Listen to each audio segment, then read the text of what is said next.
Would you marry മീയുടെ sixth episode തുടങ്ങുമ്പോഴത്തേക്കും മെറിയുടെ എക്സ് ആയിട്ടുണ്ടായിരുന്ന വൂജു ഇപ്പോൾ ജെന്നിയുടെ ക്യാറ്റിനെ തിരിച്ചു കൊടുക്കുവാനായിട്ട് ജെന്നി പറഞ്ഞിട്ടുണ്ടായിരുന്ന ആന്റിയുടെ വീട്ടിലേക്ക് പോയിക്കൊണ്ടിരിക്കുകയാണ്. ആന്റിയുടെ വീടുണ്ടായിരുന്നതും മെറി താമസിക്കുന്നതും ഒരേ സ്ഥലത്തായിരുന്നു. അങ്ങനെയിരിക്കെ രണ്ട് റെയിൻബോസൊക്കെ ഒന്നിച്ച് കണ്ടിട്ടുണ്ടായിരുന്ന മെറിയും വൂജുവും കൂടി പ്രാർത്ഥിക്കുന്ന ഒരു കാഴ്ച എക്സും കാണുകയാണ്. പിന്നീട് മെറിയും വീഴുവാനായിട്ട് തുടങ്ങുമ്പോഴത്തേക്കും വൂച്ചു അവളെ പിടിക്കുകയും അവളെ കിസ് ചെയ്യുവാനായിട്ട് തുടങ്ങുകയും ചെയ്യുകയാണ്. ഇതെല്ലാം തന്നെ മെറിയുടെ എക്സും നോക്കി നിൽക്കുന്നു. അങ്ങനെയിരിക്കെ അത് മെറിയാണെന്ന് കൺഫേം ചെയ്യുവാനായിട്ട് അവന് സാധിക്കുന്നില്ല. കൂടാതെ എക്സിനെ കണ്ടിട്ടുണ്ടായിരുന്ന മെറി ഇപ്പോൾ വൂച്ചുവിനെയും കൂടി വിളിച്ച് അവിടെ ഒളിച്ചൊക്കെ നിൽക്കുന്നു. കൂടാതെ അത് മെറി ആണോ എന്ന് കൺഫേം ചെയ്യുവാനായിട്ട് എക്സും കോളിംഗ് ബെല്ലൊക്കെ അടിക്കുന്നുണ്ടെങ്കിലും അവരും വീട് തുറക്കുവാനായിട്ട് തയ്യാറായിരുന്നില്ല. എന്തായാലും വന്ന കാര്യം ആദ്യം നടക്കട്ടെ എന്ന് വിചാരിച്ചുകൊണ്ട് ഇപ്പോൾ മെറിയുടെ എക്സും പോവുകയാണ്. എന്റെ എക്സ് ഉണ്ടായിരുന്നത് ഹോങ്കോങ്ങിലായിരുന്നെങ്കിൽ പോലും അവൻ നാട്ടിലെത്തിയപ്പോൾ തന്നെ എന്നെ കോൾ ചെയ്തു. ഞാനും പെട്ടെന്ന് ആ ഒരു ധൃതിയിലൊക്കെ കോളും എടുത്തു. അവനെങ്ങാനും എന്നെ കണ്ടു കാണുമോ, അങ്ങനെയാണെങ്കിൽ കൂടുതൽ പ്രശ്നം ഉണ്ടാക്കുമോ എന്നൊക്കെ പറഞ്ഞുകൊണ്ടാണ് മെറി ഇരിക്കുന്നത്. ഈ ഒരു സമയത്ത് അവൻ നാട്ടിൽ വന്നത് കൊണ്ട് തന്നെ നീ അവനുമായിട്ടൊന്ന് സംസാരിച്ചൊക്കെ നോക്ക്. ശരിക്കും നിങ്ങൾ രണ്ടുപേരും ഇപ്പോൾ ലീഗലി മാരിഡ് ആണ്. അങ്ങനെ ഇരിക്കെ നമുക്ക് ഈ ഒരു വീടൊക്കെ തന്ന ആളെ നിങ്ങൾ കോണ്ടാക്ട് ചെയ്തിട്ട് സത്യങ്ങളൊക്കെ തുറന്നു പറയുകയാണെങ്കിൽ ചിലപ്പോൾ അവർ നിങ്ങൾക്ക് തന്നെ ഈ ഒരു വീടൊക്കെ തന്നെന്നിരിക്കും. അങ്ങനെ വരികയാണെങ്കിൽ ആരെയും പറ്റിച്ചു എന്ന രീതിക്ക് ഒന്നും തന്നെ നിനക്ക് തോന്നുകയുമില്ല എന്ന് വൂജു മെറിയോട് പറയുന്നു. പക്ഷേ നിങ്ങൾ വിചാരിക്കുന്ന പോലെ ഒരു വ്യക്തിയൊന്നും അല്ല എന്റെ എക്സ്. അവനോട് നമ്മൾ ഈ സത്യങ്ങളൊക്കെ പറയുവാനായിട്ട് നിൽക്കുകയാണെങ്കിൽ ഈ വീട് മൊത്തത്തിൽ അവൻ എഴുതി കൊടുക്കുവാനായിട്ടായിരിക്കും അവൻ ആദ്യം പറയുക. അവൻ അത്രത്തോളം ദുഷ്ടനാണ്. അങ്ങനെ ഇരിക്കെ അവനോട് സത്യങ്ങൾ തുറന്നു പറഞ്ഞതുകൊണ്ട് എനിക്ക് ഒരു രീതിക്കുള്ള ഉപകാരവും ഉണ്ടാക്കുന്നതായിരിക്കുകയില്ല എന്ന് അവളും പറയുകയാണ്. പക്ഷെ അവൻ അങ്ങനെ ഒന്നും തന്നെ ചെയ്യുവാനായിട്ട് പാടില്ലല്ലോ. ശരിക്കും നഷ്ടമൊക്കെ സംഭവിച്ചത് നിനക്കല്ലേ. ഈ ഒരു വീടിന്റെ ഏറ്റവും വലിയ ആവശ്യമുള്ളത് നിനക്കാണ്. അങ്ങനെ ഇരിക്കെ ഞാനും നിന്റെ ഒപ്പം തന്നെ ഉണ്ടായിരിക്കും. എന്ത് പ്രശ്നമുണ്ടെങ്കിലും നിന്റെ കൂടെ തന്നെ ഞാൻ നിൽക്കുമെന്നെല്ലാം തന്നെ വൂചുവും പറയുന്നു. ഇപ്പോൾ അപ്പാർട്ട്മെന്റിലുള്ള എല്ലാവരും തന്നെ ജോഗിങ്ങിന് വേണ്ടി പോയിരിക്കുകയാണ്. അങ്ങനെ ഇരിക്കെ ചിൻകിങ്ങിനോട് അവരുടെ തന്നെ അപ്പാർട്ട്മെന്റിന്റെ അടുത്തുള്ള മറ്റൊരാൾ സംസാരിക്കുന്നുണ്ട്. കൂടാതെ ആ ഒരു സ്ത്രീയും സെക്രട്ടറിയെ കുറിച്ചും സംസാരിക്കുകയാണ്. സെക്രട്ടറി കാരണം സെക്രട്ടറിയുടെ കമ്പനിക്ക് വലിയൊരു സക്സസ് ഒക്കെ ഉണ്ടായെന്നും എല്ലാത്തിനും പിന്നിൽ സെക്രട്ടറി ആയിരുന്നു എന്നും സെക്രട്ടറി ഇപ്പോൾ ഒരുപാട് റിച്ചും അതുപോലെ തന്നെ യങ്ങും പിന്നെ സിംഗിളുമാണ് എന്നുമുള്ള രീതിക്ക് എല്ലാം തന്നെ അവരും സംസാരിക്കുന്നു. പിന്നീട് എല്ലാവരും കൂടി ഒന്നിച്ച് ജോഗിങ്ങിനൊക്കെ പോകുന്ന സമയത്ത് ആ ഒരു സ്ത്രീക്ക് പെട്ടെന്ന് ഒരു അറ്റാക്ക് ഒക്കെ സംഭവിക്കുകയാണ്. അത് ശ്രദ്ധിച്ചിട്ടുണ്ടായിരുന്ന ജിൻകിങ്ങും ഒരു ഡോക്ടർ ആയതുകൊണ്ട് തന്നെ പെട്ടെന്ന് CPR ഒക്കെ കൊടുത്തിട്ട് അവരെ സഹായിക്കുവാനായിട്ട് ശ്രമിക്കുന്നു. ജിൻകിങ് ഇതുപോലെ CPR കൊടുത്തോണ്ട് നിന്നതുകൊണ്ട് ഡ്രസ്സിങ്ങിലൊന്നും തന്നെ അവൾ അത്രയ്ക്ക് ശ്രദ്ധിച്ചിട്ടുണ്ടായിരുന്നില്ല. പക്ഷെ അവിടെ എത്തിയിട്ടുണ്ടായിരുന്ന ഒരു പയ്യൻ പെട്ടെന്ന് തന്നെ ഫോണൊക്കെ എടുത്തിട്ട് ഇതെല്ലാം തന്നെ ഷൂട്ട് ചെയ്യുവാനായിട്ട് ശ്രമിക്കുന്നു. അവളുടെ ബാഡ് ആയിട്ടുള്ള ആംഗിളിൽ നിന്നുമുള്ള വീഡിയോ ഒരു പയ്യൻ എടുക്കുന്നുണ്ടെന്ന് മനസ്സിലാക്കിയിട്ടുണ്ടായിരുന്ന സെക്രട്ടറിയും ഇപ്പോൾ അവന്റെ കോട്ടൊക്കെ ഊരിയിട്ട് അവൾക്ക് കൊടുക്കുന്നു. കൂടാതെ ഇപ്പോൾ സെക്രട്ടറിയാണ് CPR കൊടുക്കുവാനായിട്ട് ശ്രമിക്കുന്നത്. സിഒയുടെ കമ്പനിയിലെ സ്ഥിരമായിട്ടുള്ള കസ്റ്റമേഴ്സ് ആയ കുറച്ച് VVIPകൾക്ക് വേണ്ടിയിട്ട് ഒരു സ്പെഷ്യൽ ആയിട്ടുള്ള ഫുഡും കാര്യങ്ങളൊക്കെ നൽകണമെന്ന് നിലവിൽ വൂച്ചുവിന്റെ കമ്പനിയുടെ അടുത്തേക്ക് ആവശ്യപ്പെട്ടിട്ടുണ്ടായിരുന്നല്ലോ. സോ ആ ഒരു വർക്കെല്ലാം തന്നെ കൊടുത്തിട്ടുണ്ടായിരുന്നത് മെറിക്കാണ്. ഇപ്പോൾ മെറിയും പണ്ട് കാലത്ത് ഉപയോഗിച്ചുകൊണ്ടിരുന്ന രീതിക്കുള്ള ഒരു ജ്വല്ലറി ബോക്സിന്റെ ഡിസൈൻ ഒക്കെയാണ് ഇപ്പോൾ അവരെ കാണിച്ചു കൊടുക്കുന്നത്. അതിന്റെ അകത്ത് സ്പെഷ്യൽ ആയിട്ടുള്ള ഫുഡ് ഐറ്റംസ് ഒക്കെ ആഡ് ചെയ്യാമെന്നാണ് മെറി പറയുന്നത്. സോ ആ ഒരു ഡിസൈൻ എല്ലാം തന്നെ അവർക്ക് ഇഷ്ടപ്പെടുന്നുണ്ട്. കൂടാതെ ഇതിന്റെ അകത്ത് സിമ്പിൾ ആയിട്ട് വെക്കുവാനായിട്ട് സാധിക്കുന്ന രീതിക്ക് ഒരു പോയിട്രി കൂടി ആഡ് ചെയ്യാമെന്നാണ് മെറി പറയുന്നത്. വളരെയധികം റീസെന്റ് ആയിട്ട് ഒരു സന്യാസി വളരെയധികം ഫേമസ് ആയിട്ടുണ്ടായിരുന്നു. അയാളുടെ എഴുത്തുകൾ കൊണ്ടായിരുന്നു അയാൾ ഫേമസ് ആയത്. സോ എല്ലാവർക്കും ഇതുപോലെ ബോക്സ് ഒക്കെ കൊടുക്കുന്ന സമയത്ത് ഏതെങ്കിലും ഒരു പോയത്തിന്റെ കുറച്ച് ലൈൻസ് ഒക്കെ ആ ഒരു സന്യാസി നല്ല സ്റ്റൈലിലൊക്കെ എഴുതി തരികയാണെങ്കിൽ അത് വളരെയധികം നന്നായിരിക്കുമെന്നാണ് മെറിയും അഭിപ്രായപ്പെടുന്നത്. ഏത് പോയമാണ് സന്യാസിയെ കൊണ്ട് എഴുതിപ്പിക്കേണ്ടതെന്ന ആ ഒരു കാര്യം മാത്രം ഇനി തീരുമാനിച്ചാൽ മതിയെന്ന് മെറിയും അറിയിക്കുന്നു. അറ്റാക്ക് വന്നിട്ടുണ്ടായിരുന്ന സ്ത്രീനെ ഒരു ആംബുലൻസിലൊക്കെ ജിൻകുങ്ങും കയറ്റി അയക്കുന്നു. ഇപ്പോൾ ആകട്ടെ താൻ ഇട്ടിട്ടുള്ള കോട്ടിനെ കുറിച്ചായിരുന്നു അവൾ ചിന്തിച്ചിട്ടുണ്ടായിരുന്നത്. അതേസമയം സെക്രട്ടറിനെ കാണിക്കുമ്പോഴത്തേക്കും സെക്രട്ടറി ആ കുട്ടികളെ പിടിച്ചു നിർത്തിയിരിക്കുകയാണ്. അതിൽ ഒരു കുട്ടി മാത്രമായിരുന്നു വീഡിയോ എടുത്തിട്ടുണ്ടായിരുന്നത്. സോ ആ കുട്ടിയുടെ കയ്യിൽ നിന്നും ഫോണൊക്കെ മേടിച്ചിട്ടുണ്ടായിരുന്ന സെക്രട്ടറിയും ഇങ്ങനെ മറ്റുള്ളവരുടെ മോശമായിട്ടുള്ള രീതിക്കുള്ള ഫോട്ടോസ് ഒക്കെ എടുക്കുന്നത് ശിക്ഷാർഹമാണെന്നും ഒരിക്കൽ കൂടി ഇതുപോലെയൊക്കെ നീ ചെയ്യുകയാണെങ്കിൽ നിന്നെ അറസ്റ്റ് ചെയ്യിക്കുന്നതാണെന്നും എല്ലാം തന്നെ പറഞ്ഞ് ആ കുട്ടീനെ പേടിപ്പിച്ചു വിടുന്നു. ഒരടിയൊക്കെ കൊടുത്തിട്ടുണ്ടായിരുന്നത് കൊണ്ട് തന്നെ കുട്ടിയും അപ്പോൾ തന്നെ അവിടെ നിന്ന് ഓടി രക്ഷപ്പെടുവാനായിട്ട് ശ്രമിക്കുന്നുണ്ട്. ഇനി ആ കുട്ടിയുടെ കൂടെ ഉണ്ടായിരുന്ന മറ്റൊരു കുട്ടീനെ കണ്ടിട്ടുണ്ടായിരുന്ന സെക്രട്ടറിക്കും സെക്രട്ടറിയുടെ കുട്ടിക്കാലത്തെ കുറിച്ചായിരുന്നു ഓർമ്മ വന്നിട്ടുണ്ടായിരുന്നത്. അതായത് സിയോയുടെ പിന്നാലെ ഒരു ഫ്രണ്ട് ആയിട്ടൊക്കെ ആയിരുന്നല്ലോ സെക്രട്ടറി നടന്നിട്ടുണ്ടായിരുന്നത്. അതുപോലെ തന്നെ ഇപ്പോൾ സെക്രട്ടറി വഴക്കൊക്കെ പറഞ്ഞിട്ടുണ്ടായിരുന്ന പയ്യൻ ഒരുപാട് റിച്ച് ആണെന്നും എന്നുള്ളതും ആ പയ്യന്റെ കൂടെ നിന്നിട്ടുണ്ടായിരുന്ന ആള് ഒട്ടും തന്നെ റിച്ച് അല്ല എന്നുമുള്ള കാര്യം എല്ലാം തന്നെ സെക്രട്ടറി മനസ്സിലാക്കി കഴിഞ്ഞിരിക്കുന്നു. നിലവിൽ മെറീൻ ടീമും കൂടി കൊടുത്തിട്ടുണ്ടായിരുന്ന ആ ഒരു ഡിസൈൻ നമ്മുടെ സിഒയുടെ കമ്പനിക്കൊക്കെ ഒരുപാട് ഇഷ്ടപ്പെട്ടിരിക്കുകയാണ്. അതുകൊണ്ട് തന്നെ മെറിയും മെറിയുടെ ഫ്രണ്ടും ഒരുപാട് സന്തോഷിക്കുന്നു. ഈ ഒരു സമയത്ത് വൂജുവും കൺഗ്രാറ്റ്സ് ഒക്കെ പറഞ്ഞുകൊണ്ട് അവൾക്ക് മെസ്സേജ് അയക്കുകയാണ്. മെറീനെ കാണുവാനായിട്ട് ഇപ്പോൾ എക്സും എത്തിയിരിക്കുന്നു. മെറിയും എക്സും ബ്രേക്കപ്പ് ആയ കാര്യം ഒന്നും തന്നെ അറിയാതിരുന്നിട്ടുണ്ടായിരുന്ന ഫ്രണ്ടും ഇപ്പോൾ വളരെ ഹാപ്പി ആയിട്ടൊക്കെയാണ് പോകുന്നതും. ഒരിക്കൽ കൂടി നിന്റെ എക്സ് നിന്നെ കോൺടാക്ട് ചെയ്യുവാനായിട്ട് ശ്രമിക്കുകയാണെങ്കിൽ എന്താണ് അവന്റെ ശരിക്കുമുള്ള ഉദ്ദേശം എന്നൊക്കെ നമ്മൾ കണ്ടെത്തേണ്ടിയിരിക്കുന്നു എന്ന് നേരത്തെ വൂച്ചു പറഞ്ഞതിനെ കുറിച്ച് ഓർത്തിട്ടുണ്ടായിരുന്ന മെറിയും ഇപ്പോൾ അവളുടെ എക്സിന്റെ അടുത്തായിട്ട് എന്തിനാണ് അവൻ തിരികെ എത്തിയതെന്നൊക്കെ ചോദിക്കുകയാണ്. പക്ഷെ അവളുടെ എക്സ് ആകട്ടെ പണ്ട് നടന്ന പല പല കാര്യങ്ങളെക്കുറിച്ചൊക്കെ അവളെ ഓർമ്മിപ്പിക്കുവാനായിട്ടായിരുന്നു ശ്രമിച്ചിട്ടുണ്ടായിരുന്നത്. അതായത് വളരെ ഹാപ്പി ആയിരുന്ന മൊമെന്റ്സിനെ കുറിച്ചൊക്കെ തന്നെ പറഞ്ഞിട്ട് വീണ്ടും അവളുടെ ഉള്ളിൽ പ്രണയമൊക്കെ കൊണ്ടുവരാമെന്നാണ് അവൻ ഓർക്കുന്നത്. പക്ഷെ മെറിക്ക് അത് ഒട്ടും തന്നെ ഇഷ്ടപ്പെടുന്നില്ല. അങ്ങനെ ഇരിക്കെ ഞാൻ കഴിഞ്ഞ സൺഡേ ബ്യൂട്ടി പാലസിലൊക്കെ പോയ സമയത്ത് അവിടെ നിന്നെ പോലെ ഒരാളെ കണ്ടിട്ടുണ്ടായിരുന്നു. എനിക്ക് തോന്നുന്നു എന്റെ ഉള്ളിൽ എപ്പോഴും നീയാണെന്ന്. അതുകൊണ്ടാണ് ഞാൻ കാണുന്നിടത്തെല്ലാം തന്നെ നിന്നെ തന്നെ കണ്ടുകൊണ്ടിരിക്കുന്നതെന്നെല്ലാം തന്നെ അവൻ പറയുമ്പോഴത്തേക്കും മറിയും താൻ വർക്കിന്റെ കാര്യവുമായി ബന്ധപ്പെട്ട് ഓഫീസിൽ തന്നെയായിരുന്നു ഉണ്ടായിരുന്നതെന്നും മറ്റൊരിടത്തേക്കും പോയിട്ടില്ല എന്നുമെല്ലാം തന്നെ പറഞ്ഞ് അവനെ കൺവിൻസ് ചെയ്യിക്കുവാനായിട്ട് ശ്രമിക്കുന്നു. ഞാൻ ജെന്നിയുമായി ബ്രേക്കപ്പ് ആയി കഴിഞ്ഞിരിക്കുന്നു. എന്നോട് ജെന്നിയും നിന്നെ വേണോ അതോ അവളെ വേണോ എന്നൊക്കെ ചോദിച്ചിട്ടുണ്ടായിരുന്നു. ആ ഒരു സമയത്താണ് ഞാൻ എത്രത്തോളം നിന്നെ സ്നേഹിക്കുന്നുണ്ട് എന്ന സത്യമെല്ലാം തന്നെ മനസ്സിലാക്കിയത്. സോ എനിക്ക് ജെന്നിനെ വേണ്ട എന്ന് പറഞ്ഞിട്ട് നീ എന്നെ സെലക്ട് ചെയ്തു. അങ്ങനെയാണ് ഞാനും നിന്നോടുള്ള പ്രണയം കൊണ്ട് ഇപ്പോൾ തിരിച്ചെത്തിയിട്ടുള്ളതെന്നെല്ലാം തന്നെ അവനും പറയുകയാണ്. ഇപ്പോൾ തനിക്ക് ചെറിയൊരു തെറ്റ് പറ്റിയതായതുകൊണ്ട് തന്നെ ഇത്തവണത്തേക്ക് നീ എന്നോട് ക്ഷമിക്കുകയില്ല എന്നവൻ ചോദിക്കുമ്പോഴത്തേക്കും ഇത്തവണ ഒരിക്കലും ഞാൻ നിന്നോട് ക്ഷമിക്കുവാനായിട്ട് പോകുന്നില്ല. നീ ഇതിനു മുമ്പ് ഒരുപാട് തവണ എന്നെ പറ്റിച്ചിട്ടുണ്ടായിരുന്നു. അപ്പോഴെല്ലാം തന്നെ നിന്നോട് ഞാൻ ക്ഷമിച്ചത് കൊണ്ടാണ് ഏറ്റവും ഒടുവിലായിട്ട് മറ്റൊരു പെണ്ണുമായിട്ട് നീ എന്നെ ചതിച്ചിട്ടുണ്ടായിരുന്നത്. അതുകൊണ്ട് തന്നെ ഇത്തവണ ഞാൻ നിന്നോട് ഒരിക്കലും ക്ഷമിക്കുന്നതായിരിക്കുകയില്ല എന്നും എനിക്ക് എന്റെ മനസാക്ഷിക്കെതിരായിട്ട് ഒന്നും തന്നെ ചെയ്യുവാനായിട്ട് സാധിക്കുകയില്ല എന്നും അവളും പറയുന്നു. അതായത് അവൾ ഏറ്റവും കൂടുതൽ ആഗ്രഹിച്ചിട്ടുണ്ടായിരുന്നത് അവൾക്കൊരു പ്രതിസന്ധിയൊക്കെ വരുന്ന സമയത്ത് അവളുടെ കൂടെ നിൽക്കുന്ന രീതിക്കുള്ള ഒരു ബോയ് ഫ്രണ്ടിനെ ആയിരുന്നു. പക്ഷെ ഒരിക്കലും അവൻ അങ്ങനെയുള്ള ഒരാളല്ല എന്ന് മനസ്സിലാക്കിയത് കൊണ്ടാണ് ഇപ്പോൾ അവളും ഈ ഒരു ബന്ധവുമായിട്ട് മുന്നോട്ട് പോകുവാനായിട്ട് തനിക്ക് താല്പര്യമില്ല എന്ന് അറിയിച്ചിട്ടുള്ളത്. നിലവിൽ മെറി പ്ലാൻ ചെയ്തിട്ടുണ്ടായിരുന്നത് പോലെ തന്നെ ഒരു പോയൊക്കെ വെച്ചിട്ട് സന്യാസിയുടെ ഹാൻഡ് റൈറ്റിംഗിലൊക്കെ എഴുതിയിട്ട് അതെല്ലാം തന്നെ പ്രിന്റ് ചെയ്യിച്ചിട്ട് ഇപ്പോൾ അവരും അവരുടെ സ്പെഷ്യൽ ആയിട്ടുള്ള ഗിഫ്റ്റിന്റെ കൂടെയൊക്കെ ആഡ് ചെയ്യുകയാണ്. സോ അതിന്റെ പാക്കിങ്ങും കാര്യങ്ങളും എല്ലാം തന്നെ കഴിഞ്ഞിട്ട് ഇപ്പോൾ അവർ വണ്ടിയിലും കയറ്റി അയക്കുന്നു. അങ്ങനെ ഇരിക്കെയായിരുന്നു മറ്റൊരു വാർത്ത അവരെ തേടി എത്തിയിട്ടുണ്ടായിരുന്നത്. അതായത് അവർ ഏത് സന്യാസിയുടെ കൈപ്പടയിലായിരുന്നോ എഴുത്തൊക്കെ എഴുതിയിട്ടുണ്ടായിരുന്നത് ആ ഒരു സന്യാസിനെ ഇപ്പോൾ പോലീസ് പിടിച്ചിരിക്കുകയാണ്. സംഭവം എന്താന്ന് വെച്ചിട്ടുണ്ടെങ്കിൽ ഫ്ലൈറ്റിൽ കയറിയിട്ടുണ്ടായിരുന്ന സന്യാസിയും മദ്യപിച്ച് അവിടെ ഉണ്ടായിരുന്ന ആൾക്കാരുമായിട്ട് ഒരുപാട് പ്രശ്നമൊക്കെ ഉണ്ടാക്കി. അതിന്റെ വീഡിയോ ഒക്കെ ഇപ്പോൾ വൈറലായിരിക്കുകയാണ്. അതുകൊണ്ട് തന്നെ നിലവിൽ പോലീസ് സ്റ്റേഷനിലൊക്കെ നിൽക്കുന്ന ആ ഒരു സന്യാസിയുടെ എഴുത്തൊക്കെയാണ് നമ്മൾ ആ VIP കസ്റ്റമേഴ്സിന് കൊടുത്തതെന്നൊക്കെ അറിയുകയാണെങ്കിൽ ആകെ പ്രശ്നമാകുന്നതായിരിക്കും. അതുകൊണ്ട് തന്നെ ഇപ്പോൾ നമ്മൾ എന്താണ് ചെയ്യുക എന്നൊരു ചോദ്യമൊക്കെ ചായയും ചോദിക്കുന്നത്. നിലവിൽ അവർ സാധനങ്ങളൊക്കെ കയറ്റി അയച്ചതല്ലേ ഉള്ളൂ. അത് സ്ഥലത്തേക്ക് എത്തിയോ എന്ന് അറിയുവാനായിട്ട് ഇപ്പോൾ ഡെലിവറിക്ക് കൊണ്ടുപോയിട്ടുള്ള ആൾക്കാരെ കോൺടാക്ട് ചെയ്യുവാനായിട്ട് വൂചുവും ആവശ്യപ്പെടുന്നു. ഓങ്സും ഇപ്പോൾ അമ്മേനെ കോൾ ചെയ്ത് നടന്ന കാര്യങ്ങളെല്ലാം തന്നെ അമ്മേനെയും അറിയിക്കുകയാണ്.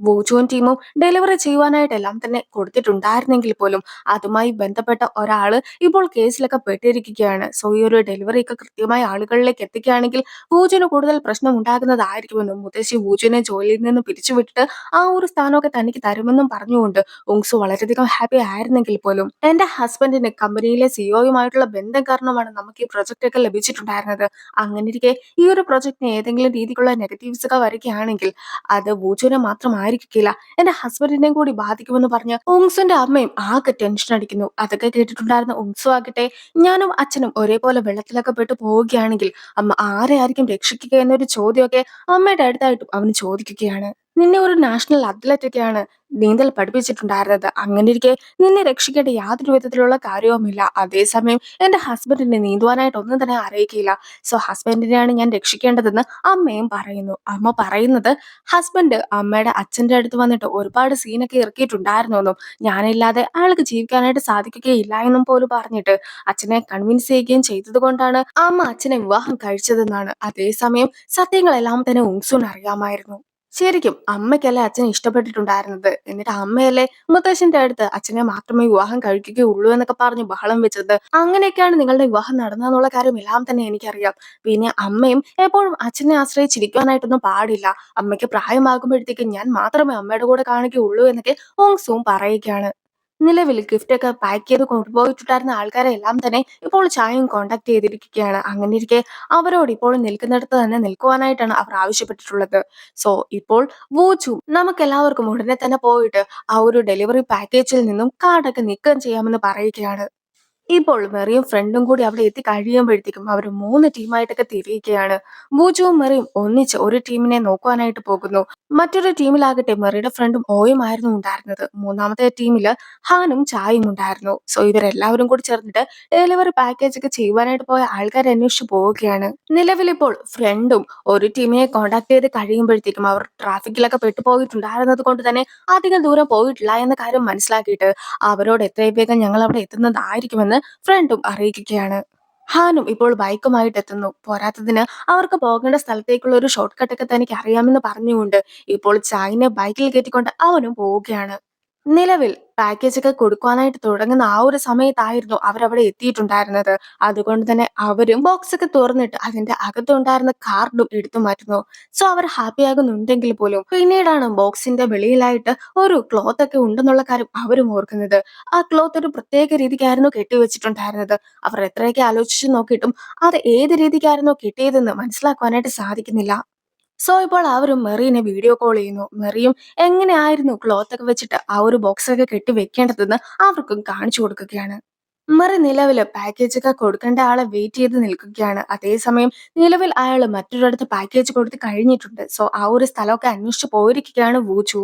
വൂജു അങ്ങനെ സ്ഥലത്തൊക്കെ എത്തി പാക്കേജ് എടുക്കുമ്പോഴത്തേക്കും തൊട്ടടുത്ത് നിന്നിട്ടുണ്ടായിരുന്ന ഒരു പട്ടി പെട്ടെന്ന് തന്നെ കുരയ്ക്കുന്നു. അവനും താനിത് മോഷ്ടിക്കുവാനായിട്ട് വന്നതല്ല എന്ന് പറഞ്ഞു പാക്കേജ് എടുത്തു കൊടുത്ത് തന്നെ വെക്കുവാനായിട്ട് ശ്രമിക്കുന്നുണ്ട്.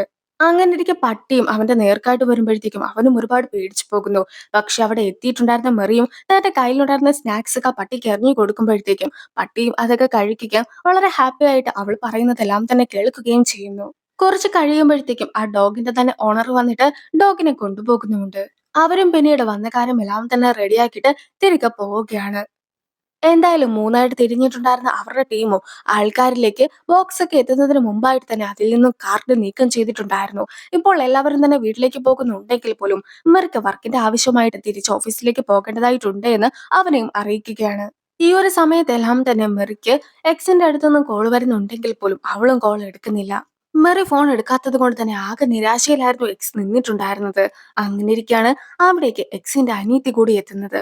നിലവിൽ നിന്റെ ഗേൾഫ്രണ്ട് ആയിട്ട് ജെനി ഉണ്ടല്ലോ, അതുകൊണ്ട് തന്നെ നീ മെറീനെ കോണ്ടാക്ട് ചെയ്യുവാനായിട്ടൊന്നും നിൽക്കണ്ട. ജെനിയുടെ അത്രയും പണക്കാരിയൊന്നുമല്ല മെറി എന്ന് ഇപ്പോൾ അനിയത്തിയും അവന്റെ അടുത്തായിട്ട് പറയുമ്പോഴത്തേക്കും അവനും നിരാശ തോന്നുന്നു. അത് കണ്ടിട്ടുണ്ടായിരുന്ന അനിയത്തിയും അല്ലെങ്കിൽ നീ അവളെ വിളിച്ചിട്ടുണ്ടെങ്കിൽ അവൾ ഫോൺ എടുക്കുവാനായിട്ട് പോലും പോകുന്നില്ല.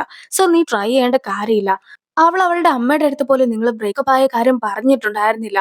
അങ്ങനെ ഇരിക്കെ നീ ഹോങ്കോങ്ങിൽ പോയ സമയത്ത് അവളുടെ അമ്മ നമ്മുടെ അമ്മേനെ അന്വേഷിച്ച് ഇവിടെ എത്തിയിട്ടുണ്ടായിരുന്നു. പിന്നീട് നമ്മുടെ അമ്മയും അവളുടെ അമ്മയും തമ്മിൽ ഒരുപാട് വഴക്കമുണ്ടായി. സോ അവളും നിന്നെ ഒരു രീതിക്ക് കോണ്ടാക്ട് ചെയ്യുവാൻ ശ്രമിക്കുകയില്ല എന്നും അവൾ നിന്റെ അടുത്ത് ദേഷ്യത്തിലായിരിക്കുമെന്നും എല്ലാം തന്നെ അനീതി പറയുമ്പോഴത്തേക്കും ഇനിയെങ്ങാനും മെറി എന്നെ കോണ്ടാക്ട് ചെയ്യാതിരിക്കുകയാണെങ്കിൽ അതിനുള്ള കാരണക്കാരെല്ലാം തന്നെ നീയും നിന്റെ അമ്മയും ആയിരിക്കുമെന്ന് പറഞ്ഞ് അവരുടെ അടുത്ത് ഒരുപാട് ദേഷ്യപ്പെട്ടിട്ട് എക്സും അവിടെ നിന്ന് പോകുവാനായിട്ട് ശ്രമിക്കുന്നു. ഈ ഒരു സമയത്ത് മെറി അവന്റെ കോൾസ് ഒന്നും തന്നെ എടുക്കാത്തത് കൊണ്ട് അവന്റെ കൂടെ വർക്ക് ചെയ്യുന്ന ആ ഒരു ഫ്രണ്ടിനെയും ഇപ്പോൾ എക്സ് കോൾ ചെയ്ത് നോക്കുകയാണ്.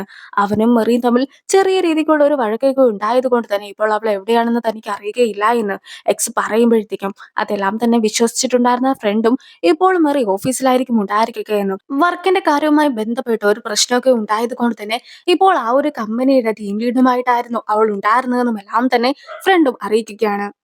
മെറിയും ചെയ്യുവാനായിട്ട് ഉദ്ദേശിച്ച കാര്യമെല്ലാം തന്നെ ചെയ്ത് തീർക്കുമ്പോഴത്തേക്കും വൂജോവും മെറിയും കൂടി അവളുടെ എക്സിനെ കുറിച്ചും സംസാരിക്കുകയാണ്. അങ്ങനെ ഇരിക്കെ നീ എന്തിനാണ് ഇത്രയേറെ ടെൻഷൻ അടിക്കുന്നത്? നിന്റെ എക്സ് ഈ ഒരു കാര്യത്തിൽ ഒന്നും തന്നെ ചെയ്തിട്ടില്ല. അതായത് നീ ആയിരുന്നു നറുക്കെടുപ്പിൽ പേര് കൊടുത്തിട്ടുണ്ടായിരുന്നത്. അങ്ങനെ ഇരിക്കെ നീ നറുക്കെടുപ്പിൽ വിജയിച്ചു.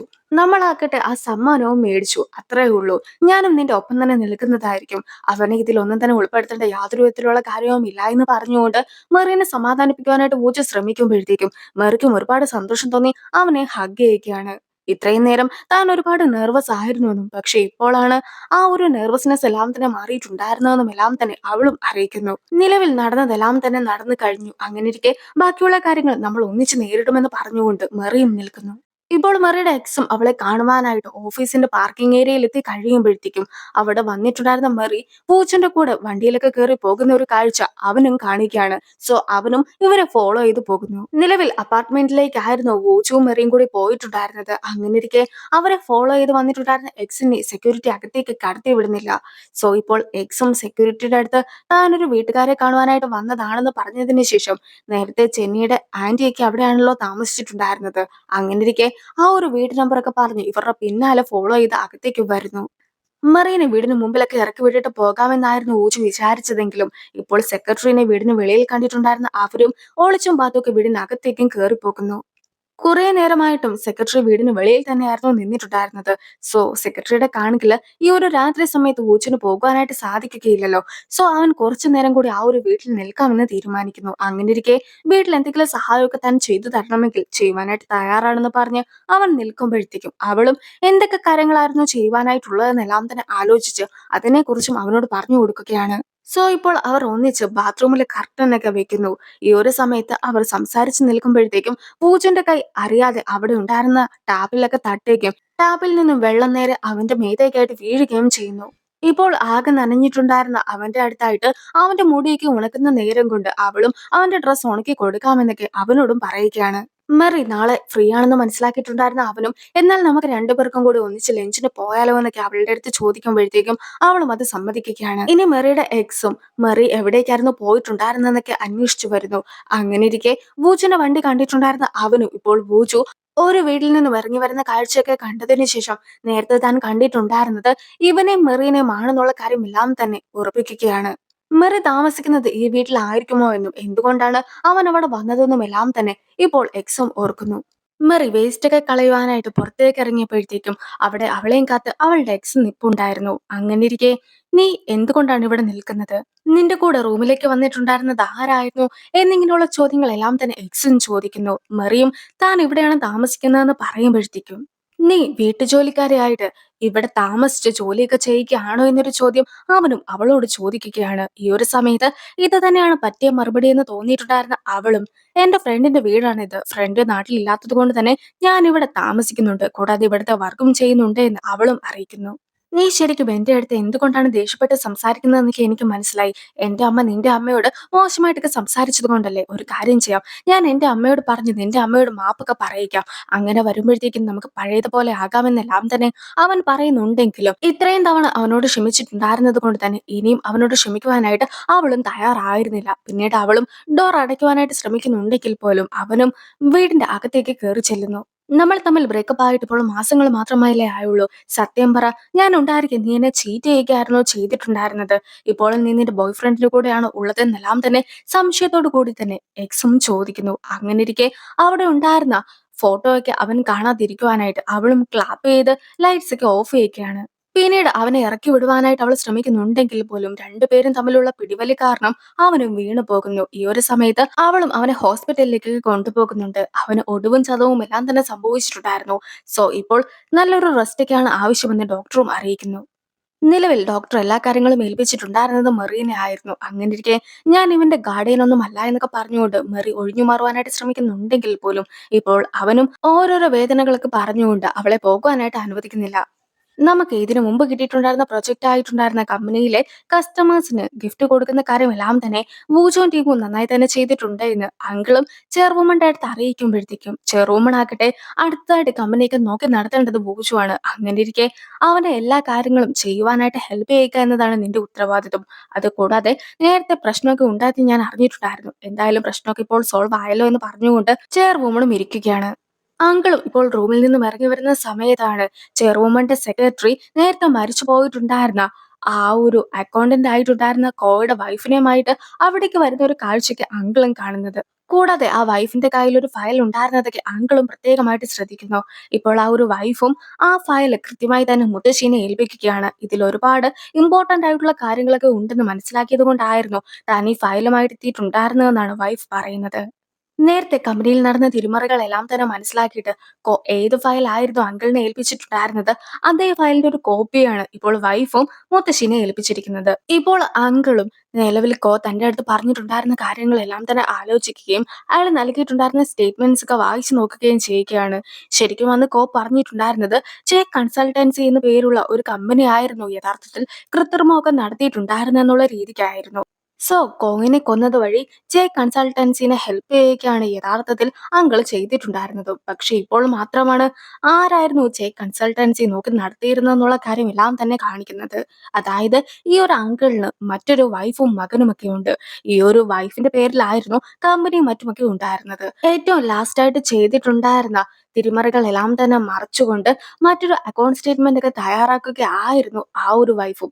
ഈ ഒരു സമയത്ത് അങ്കിൾ വിളിച്ചിട്ട് ഇപ്പോൾ സത്യങ്ങളെല്ലാം തന്നെ ചെയർവുമൺ അറിഞ്ഞു എന്നാണ് എനിക്ക് തോന്നുന്നത്. അതുകൊണ്ട് തന്നെ ഈ ഒരു കമ്പനിയുമായി മുന്നോട്ട് പോകുന്നത് ഒട്ടും തന്നെ ശരിയല്ല. നീയും കമ്പനിയുമായി ബന്ധപ്പെട്ടുള്ള എല്ലാ ഡേറ്റാസും നശിപ്പിച്ച് കളയണമെന്നൊക്കെ അവരെയും വിളിച്ചു പറയുന്നു. നിലവിൽ അവർ ഉള്ളത് യുഎസിലാണ്. അങ്ങനെയിരിക്കെ അങ്കിളും ഉടനെ തന്നെ അവരെ കാണുവാനായിട്ട് യുഎസിലേക്ക് എത്തുന്നതായിരിക്കുമെന്ന് അവർക്ക് വാക്ക് നൽകുന്നു. അടുത്തതായിട്ട് വൂജോവും ഇപ്പോൾ ആ ഒരു റൂമിലേക്ക് കടന്നു വരികയാണ്. അങ്കിൾ ഇത്രയും നല്ലൊരു പ്രൊജക്ട് ഒക്കെ തനിക്ക് തന്നത് കൊണ്ടായിരുന്നു പ്രൊജക്റ്റും നന്നായി തന്നെ ചെയ്യുവാനായിട്ട് സാധിച്ചതെന്ന് പറഞ്ഞ് അങ്കിളിനൊരു നന്ദി പറയുവാനായിട്ടായിരുന്നു വൂജു എത്തിയത്. കൂടാതെ വൂജുവും ഇപ്പോൾ അങ്കിളിന് മറ്റൊരു കോഫി ഒക്കെ മേടിച്ചു കൊടുക്കുന്നു. സോ അങ്കിളും കോഫി കുടിച്ച് നന്നായിട്ടുണ്ട് എന്ന് പറഞ്ഞ് ടേബിളിലേക്ക് അത് വെക്കുവാൻ നേരത്ത് കോഫി മറിഞ്ഞു പോകുന്നുണ്ട്. സോ അങ്കിളിനെ ഹെൽപ്പ് ചെയ്യുവാനായിട്ട് അവിടെ ഉണ്ടായിരുന്ന ഫയൽസിൽ നിന്നും എല്ലാം തന്നെ കോഫി തൂത്ത് കളയുവാനായിട്ട് വൂജു ശ്രമിക്കുകയാണ്. ഈ ഒരു സമയത്ത് നേരത്തെ തിരുമറിയൊക്കെ നടത്തിയിട്ടുണ്ടായിരുന്ന ആ ഒരു ഫയൽസ് കൂടി വൂജുവും കാണുന്നു. എങ്കിലും അങ്കിൾ ശ്രദ്ധയോടുകൂടി തന്നെ അതൊക്കെ മേടിച്ചു വെക്കുന്നുമുണ്ട്. ഇപ്പോൾ എക്സും ഹോസ്പിറ്റലിൽ കിടക്കുകയാണ്. അങ്ങനെയിരിക്കെ എന്തിനും ഏതിനും മെറീനെയാണ് അവൻ സഹായത്തിനായിട്ട് വിളിക്കുന്നത്. ഈ ഒരു സമയം കൊണ്ട് മെറിയുമായി കൂടുതൽ ക്ലോസ് ആക്കാമെന്നായിരുന്നു അവൻ വിചാരിച്ചിട്ടുണ്ടായിരുന്നത്. അവന്റെ അച്ഛനാകട്ടെ ഒരു പ്രൊഫസറാണ്. ഇപ്പോൾ കൃഷിയും കാര്യങ്ങളുമായിട്ട് ജെജു ഐലൻഡിലാണ് താമസിക്കുന്നത്. അതുകൊണ്ട് തന്നെ അച്ഛനെ കോൺടാക്ട് ചെയ്യാനായിട്ട് സാധിക്കുകയില്ല. കൂടാതെ അമ്മനെ സഹോദരനെയും കോൾ ചെയ്തിട്ട് കിട്ടുന്നില്ല എന്നുമൊക്കെ പറഞ്ഞുകൊണ്ട് എല്ലാ കാര്യത്തിനും അവളെ ബുദ്ധിമുട്ടിപ്പിക്കുകയാണ് അവനും. ജിൻകിങ്ങും നേരത്തെ കോട്ട് തിരിച്ചു കൊടുക്കുവാനായിട്ട് സെക്രട്ടറിനെ അന്വേഷിച്ചു പോയ സമയത്ത് സെക്രട്ടറിയും ഇതുപോലെ അവളുടെ ഫോട്ടോ ഒക്കെ എടുത്ത കുട്ടികളോട് വഴക്ക് പറയുന്നതെല്ലാം തന്നെ അവളും കേട്ടിട്ടുണ്ടായിരുന്നു. അങ്ങനെയിരിക്കെ ഇപ്പോൾ കോട്ടൊക്കെ എടുത്തു വെക്കുന്ന കൂടെ അവളും കുറച്ച് സ്വീറ്റ്സ് എല്ലാം തന്നെ അവനു വേണ്ടിയും കൊടുക്കുവാനായിട്ട് എടുത്തു വെക്കുന്നു. നിലവിൽ മെറിയുടെ എക്സിന് വിശക്കുന്നത് കൊണ്ട് തന്നെ അവന് സ്പൂണിൽ ഫുഡൊക്കെ കൊടുക്കുകയാണ് മെറിയും. അതായത് അവന്റെ കൈയൊക്കെ ഒടിഞ്ഞിട്ടുണ്ട്. സോ അവന് ഒറ്റയ്ക്ക് ഫുഡ് കഴിക്കുവാനായിട്ട് കുറച്ച് ബുദ്ധിമുട്ടുണ്ട്. സോ പണ്ടത്തെ കാര്യങ്ങളൊക്കെ പറഞ്ഞിട്ട് ആ കാര്യങ്ങളെല്ലാം തന്നെ മെറീനെ ഓർമ്മിപ്പിക്കുവാനായിട്ടായിരുന്നു അവൻ ശ്രമിച്ചത്. അങ്ങനെയിരിക്കെ പണ്ട് ഈ ഒരു ഫുഡൊക്കെ എനിക്ക് പരിചയപ്പെടുത്തി തന്നിട്ടുണ്ടായിരുന്നത് തന്നെ നീയാണ്. കൂടാതെ ഒരുപാട് ഉപകാരമുള്ള കാര്യങ്ങളെല്ലാം തന്നെ നീയും എനിക്ക് പറഞ്ഞു തന്നിട്ടുണ്ടായിരുന്നുവെന്ന് അവനും അവളോട് പറയുന്നു. നമ്മുടെ ബോഡിയിൽ ഓരോ ദിവസവും ഒരുപാട് സെൽസ് ഒക്കെ നശിക്കുകയും പുതിയ പുതിയ സെൽസ് വരികയും ചെയ്യുന്നുണ്ട്. അങ്ങനെയിരിക്കെ ഇപ്പോൾ എന്റെ ബോഡിയിലെ എല്ലാ പഴയ സെൽസും നശിച്ചു കഴിഞ്ഞിരിക്കുന്നു. പുതിയ സെൽസ് ഒക്കെയാണ് ഇപ്പോൾ ഉള്ളത്. അതുകൊണ്ട് തന്നെ ഞാൻ പുതിയൊരു മനുഷ്യനായി കഴിഞ്ഞിരിക്കുന്നു. നമുക്ക് പഴയ കാര്യങ്ങളെല്ലാം തന്നെ മറന്നിട്ട് നല്ല രീതിക്കൊക്കെ മുന്നോട്ട് പോകാം. പുതിയൊരു തുടക്കമൊക്കെ തുടങ്ങാമെന്ന് പറഞ്ഞുകൊണ്ട് വളരെ ഹാപ്പി ആയിട്ടായിരുന്നു അവൻ ഇരിക്കുവാനായിട്ട് ശ്രമിച്ചെങ്കിൽ പോലും അവനോട് ക്ഷമിക്കുവാനായിട്ട് മെറി തയ്യാറായിരുന്നില്ല. കൂടാതെ മനുഷ്യരൊരിക്കലും പെട്ടെന്നൊന്നും അങ്ങനെ മാറാറില്ല എന്നാണ് അവളും പറയുന്നത്. നേരത്തെ പറഞ്ഞിട്ടുണ്ടായിരുന്നത് പോലെ തന്നെ ഒന്നിച്ച് ഫുഡൊക്കെ കഴിക്കാമല്ലോ എന്ന് വിചാരിച്ചുകൊണ്ട് വൂജുവും ഒരുപാട് നേരം മെറീനെയും വെയിറ്റ് ചെയ്ത് റെസ്റ്റോറന്റിൽ ഇരിക്കുന്നുണ്ട്. ജിനിക്കുങ്ങും ഇപ്പോൾ ഹോസ്പിറ്റലിൽ വെച്ച് തന്നെ സെക്രട്ടറിനെ കാണുന്നു. അങ്ങനെയിരിക്കെ നേരത്തെ അവൻ കൊടുത്തിട്ടുണ്ടായിരുന്ന അവന്റെ കോട്ടെല്ലാം തന്നെ അവളും തിരികെ കൊടുക്കുകയാണ്. കൂടാതെ അവൻ ഫോട്ടോസ് ഒക്കെ ഡിലീറ്റ് ചെയ്യുന്നത് കണ്ടിട്ടുണ്ടായിരുന്നുവെന്നും അതുകൊണ്ട് തന്നെ നമുക്കൊന്നിച്ച് ഡ്രിങ്ക്സ് ഒക്കെ കുടിച്ചാലോ എന്നും എല്ലാം തന്നെ അവളും അവനോട് ചോദിക്കുന്നു. അവനും ആ ഒരു ഓഫർ ഒക്കെ നിരസിച്ചിട്ട് പോവുകയാണ്. എന്തായാലും പൂജ ഒരുപാട് നേരം മെറീനെ വെയിറ്റ് ചെയ്തൊക്കെ റെസ്റ്റോറന്റിൽ ഇരിക്കുന്നു. ഏറ്റവും ഒടുവിലായിട്ട് എന്തുകൊണ്ടാണ് അവൾ വരാത്തതെന്നൊക്കെ അറിയുവാനായിട്ട് ഇപ്പോൾ അവനും അവളെ കോൾ ചെയ്യുന്നു. ആ ഒരു സമയത്തായിരുന്നു തന്റെ ഒരു ഫ്രണ്ട് ഹോസ്പിറ്റലിൽ ആയതുകൊണ്ട് തന്നെ ഇപ്പോൾ താൻ ഉള്ളതും ഹോസ്പിറ്റലിലാണെന്നും അതുകൊണ്ട് ഫുഡൊന്നും കഴിക്കുവാനായിട്ട് സാധിച്ചില്ല എന്നും എല്ലാം തന്നെ മെറിയും അവനോട് പറയുന്നത്. അതേസമയം അവളുടെ ആ ഒരു ഫ്രണ്ടെന്ന് ഉദ്ദേശിച്ചിട്ടുണ്ടായിരുന്നത് എക്സിനാണെന്നുള്ള കാര്യം എല്ലാം തന്നെ അവളും ഹൈഡ് ചെയ്യുന്നു. ജിനിക്കിങ്ങും ബോജുവും തമ്മിൽ കോളിലൊക്കെ സംസാരിക്കുമ്പോഴത്തേക്കും രണ്ടുപേരും ഫുഡ് കഴിച്ചിട്ടില്ല എന്ന് മനസ്സിലാക്കിയിട്ട് എന്നാൽ നമുക്ക് ഒന്നിച്ച് ഫുഡ് കഴിക്കാമെന്നൊക്കെ അവരും തീരുമാനിക്കുകയാണ്. ഈ ഒരു സമയത്ത് നിലവിൽ ബോജു ഉണ്ടായിരുന്നത് റെസ്റ്റോറന്റിലാണെങ്കിൽ പോലും അവളെ കാണുവാനായിട്ട് ഹോസ്പിറ്റലിലേക്ക് വരാമെന്നും അവിടുന്ന് ഫുഡ് കഴിക്കാമെന്നും അവനും തീരുമാനിക്കുന്നു. നിലവിലും മറിയുടെ ഹെൽപ്പൊന്നുമില്ലെങ്കിൽ എക്സിന് നടക്കുവാൻ പോലും സാധിക്കുകയില്ല. സോ എപ്പോഴും അവളെ കൂട്ടു വിളിച്ചിട്ടാണ് അവനും ഓരോരുത്തരത്ത് പോകുന്നത്. കൂടാതെ മര്യാദയ്ക്ക് നടക്കേണ്ട കേസിൽ പോലും അവനും കുറച്ച് ഓവർ ആക്ടിംഗ് ഒക്കെ ചെയ്ത് ചളവാക്കുന്നുണ്ട്. സോ ഇപ്പോൾ മെറീനെ പിടിച്ചുകൊണ്ട് നടന്നു വരുന്ന അവരെ ബൂജുവും കാണുകയാണ്. നീ നിന്റെ ഒരു ഫ്രണ്ടിന് വയ്യാന്നൊക്കെ പറഞ്ഞിട്ടുണ്ടായിരുന്നല്ലോ. ആ ഫ്രണ്ട് ഇവനാണോ എന്നൊരു ചോദ്യം വൂജ് ചോദിക്കുമ്പോഴത്തേക്കും അതെ എന്ന് മെറിയും മറുപടി പറയുന്നു. അങ്ങനെയിരിക്കെ അത്രയും നേരം മെറി ആയിരുന്നു അവനെ പിടിച്ചോണ്ട് നടന്നതെങ്കിൽ പോലും ഇപ്പോൾ ആ ഒരു കൈയൊക്കെ മാറ്റിയിട്ട് വൂജും സ്വയം അവനെ പിടിച്ചോണ്ടൊക്കെ നടക്കുവാനായിട്ട് ശ്രമിക്കുകയാണ്. കൂടാതെ നിനക്കെന്തെങ്കിലും പ്രശ്നമുണ്ടെങ്കിൽ എന്നെ കോൺടാക്ട് ചെയ്യണമെന്ന് ഞാൻ പറഞ്ഞിട്ടുണ്ടായിരുന്നല്ലോ. പിന്നെയും എന്തുകൊണ്ടാണ് കോൺടാക്ട് ചെയ്യാതിരുന്നതെന്ന് ചോദിച്ചുകൊണ്ട് വൂജു അവനെയും റൂമിലേക്ക് മാറ്റുന്നു. ഞാൻ കാരണം ഇപ്പോൾ തന്നെ നീ ഒരുപാട് ബുദ്ധിമുട്ടിയിട്ടുണ്ട്. സോ ഇനിയും ബുദ്ധിമുട്ടിപ്പിക്കണ്ട എന്ന് വിചാരിച്ചുകൊണ്ടായിരുന്നു ഞാനും എക്സ് ആണെന്നുള്ള കാര്യം എല്ലാം തന്നെ നിന്റെ അടുത്ത് നിന്നും ഹൈഡ് ചെയ്തിട്ടുണ്ടായിരുന്നെന്ന് ഇപ്പോൾ മെറിയും വൂജുവിനോട് പറയുകയാണ്. അല്ലെങ്കിൽ തന്നെ നീ എന്തിനാണ് അവനെ നോക്കുന്നതെന്നുള്ള ഒരു ചോദ്യമൊക്കെ വൂജു ചോദിക്കുമ്പോഴത്തേക്കും നിലവിൽ അവന്റെ ഫാമിലിനെ കോൺടാക്ട് ചെയ്തിട്ട് അവരെ ആരെയും തന്നെ കിട്ടുന്നില്ല. കൂടാതെ അവൻ ഈ ഒരു അവസ്ഥ വന്നതിന് പിന്നിലുള്ള കാരണവും ഞാൻ തന്നെയാണ്. അതുകൊണ്ട് തന്നെ ഇപ്പോൾ ഇവിടെ നിൽക്കാതെ മറ്റൊരു മാർഗവും തനിക്കില്ല എന്ന് അവളും അറിയിക്കുന്നു. കൂടാതെ നീ എന്തുകൊണ്ടാണ് ഇപ്പോൾ എന്റെ അടുത്ത് ദേഷ്യപ്പെടുന്നതെന്നെല്ലാം തന്നെ അവളും അവനോട് ചോദിക്കുമ്പോഴത്തേക്കും നീ മറ്റാണുങ്ങളുമായിട്ട് അത്രയ്ക്ക് ക്ലോസ് ആകുന്നതൊന്നും തന്നെ എനിക്ക് താല്പര്യമില്ലാത്ത കാര്യമാണ്. എനിക്കും നിന്നെ ഇഷ്ടമാണെന്ന് വൂജു അവളോട് തുറന്നു പറയുന്നു. ആ ഒരു സീനോട് കൂടി ഈ ഒരു എപ്പിസോഡ് അവസാനിക്കുകയാണ്. അടുത്തൊരു വീഡിയോ ആയിട്ട് ഇത്രയും വേഗം കാണാം. ബൈ.